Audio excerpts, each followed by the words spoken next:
May panibagong malawakang tigil pasada na naman ang grupong Piston na sasamahan pa ng grupong Manibela.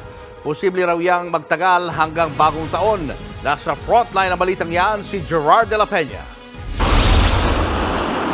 Sa ikalawang araw ng tigil pasada ng grupong Piston, may ilang tsuper na nagbalik pasada na.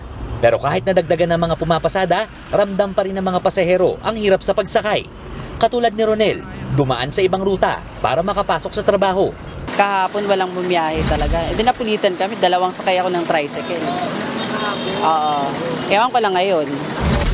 Pero ang jeepney operator na si Mang Virgilio, kahit kaya niya makabili ng mga modernong sasakyan, piniling wag na muna bumiyahe bilang pakikiisa sa mga kasama niya sa ruta.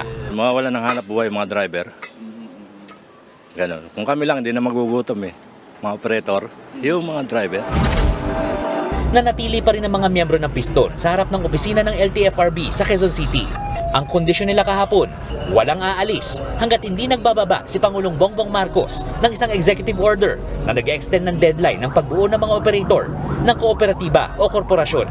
Pero sa halip na executive order, isang memorandum ang ibinaba ng LTFRB na nagsasabing hindi na papayagan makabiyahe ang mga hindi kaanib ng kooperatiba simula sa unang araw ng 2024. Kaya naman, sumugod pa Malacanang ang grupo para doon isagawa ang kilos protesta. Sa Espanya pa lang, hinarang na ng mga pulis ang convoy ng mga jeepney. May humarang di sa Recto, pero pinayagan din makalusot ang mga nagpaprotesta hanggang Menjola. Dismayado ang mga rallyista sa pagpunta ni Pangulong Bongbong Marcos sa Japan, gayong may problema sa sektor ng transportasyon. Meron pa ba tayong aasahan mula kay Bongbong Marcos?